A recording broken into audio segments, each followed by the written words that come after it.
together an incredible couple of months after a really rough middle part of the season, but our guys did an incredible job of coming to the ballpark every day trying to stack some wins, and look where it took us.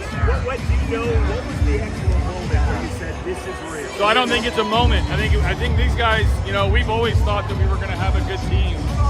Obviously, it'll take you down a different path every time, but I don't think there was a moment. I think the guys, when we showed up, there's some big moments. The walk-off at the Little League Classic, the walk-off of Homer, or the play against the Dodgers where we won the series before the break. There's the countless number of big outs by our bullpen. I mean, it's been too incredible of a 60 days, so to speak, for us to pick the one moment.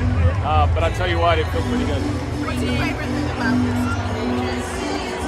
Just the way that we come together as a group. This is the most unselfish team that I could ever imagine. We give up something in order for the better interest of the other guy, whether that's pitch hitting or pitching in unique roles or just showing up to the ballpark not really knowing how the game's going to go. There's a ton of trust in one another and a team that's together to win games. I think we're showing up. Scott Harris told me he couldn't have made the business decisions to bet on the pipeline if you weren't the manager. Knowing what you did in Houston, knowing what you've done with these guys, and I asked them if they like gritty times, they say they like gritty kitties because they're so young. What do you think they've learned? Well, I think they've learned how to win. That's the reality. I know when we passed the 81 win mark, that was a big deal because we got to be a winning team for the first time in a long time. But we're not done yet. We get to play some more. We get to try to see if we can stack some more wins and make it even more fun. Did they surprise you for what they did to everything? I thought we were going to be a little better a little earlier in the summer. I didn't think it was going to take a 31-11 run to clinch in the end, but we've been talking for a long time about how talented these young players are and how we wanted to give them opportunity because we knew they would run with it, and they did. So I'm really proud of them. Scott, how gratifying is this? I mean, you mentioned you wish you would have started earlier, but there was a lot of negativity around this city, maybe some directed at you as well. And to make the playoffs, that's got to feel fantastic. I see the smile. I don't really pay attention to that, to be honest. We're just going to stay anchored to what we believe in. We're going to keep trying to make the best baseball decisions we can, and then and see how the team responds to it. And I feel like we've done that since the day I've been here. And this is a really young team, and they have a lot to prove moving forward. And I'm just excited that we got in, and hopefully we can do some damage in October. If I were to tell you 2 years into your gig that you'd be right here, would you have believed it? Yeah. Could you just talk? No, I don't mean that in like an arrogant way. We got really talented people. We got a really talented manager, and you've seen what these players can do. We're going to keep believing in them. We're going to keep doubling down on them, and so far they've proved us right. So. Riley, did the moment match what you thought it would be? The moment you're in the playoffs? I think it's exceeding expectations. We're all in there screaming, yelling. It's just so much fun being able to do it with this group of guys. Riley, how did it feel to douse the team's owner in beer? I've always dreamed of doing that. I told him that when I started bringing him over there. But, it was awesome because he's part of our team too. Turk, you mentioned the deadline and obviously the emotions coming out of that.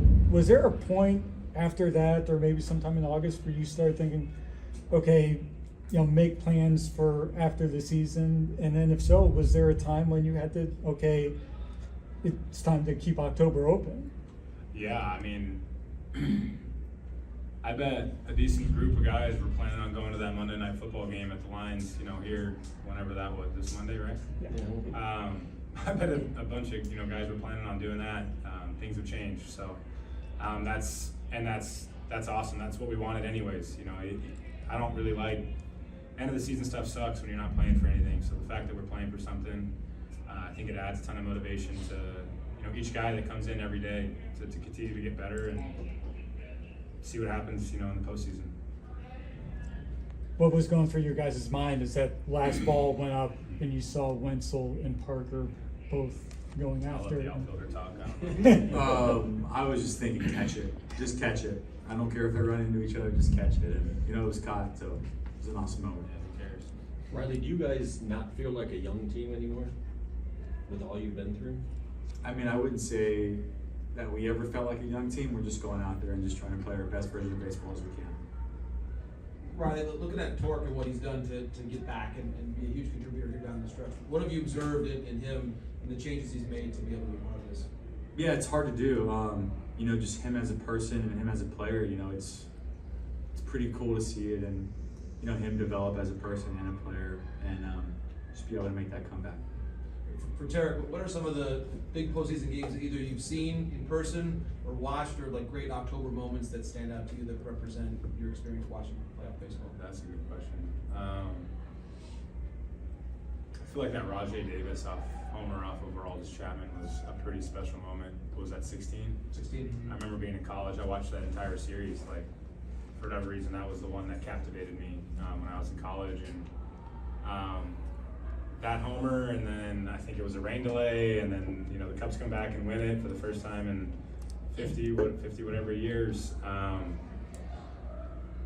Yeah, I think it's, you know, a little close to what we've got. You know, 84 was the last year that a World Series has been won here, and yeah, we look at kind of, you know, rewriting the history books on that too. And Tarek, how do you look back at that time in August when AJ had to get really creative with the rotation?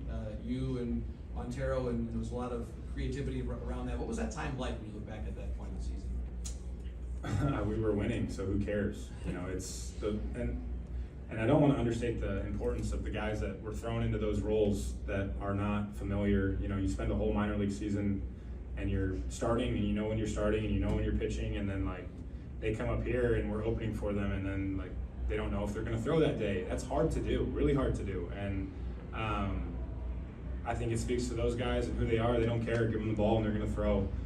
You saw it from Herder tonight, you know, and then Madden. Like, it's been incredible to watch. And you know, AJ worked his magic, and then, you know, credit to that, but also credit to the players for picking up and responding to that too. So yeah, I can't speak highly enough about those guys and what they've been able to do. You know, Herder especially, like, throwing a bullpen, not knowing when he's going to pitch again, and then he pitches the next day and goes out there and shoves. It's like, dude, that's awesome to watch, you know, and I think it speaks to the guys that we got in that clubhouse.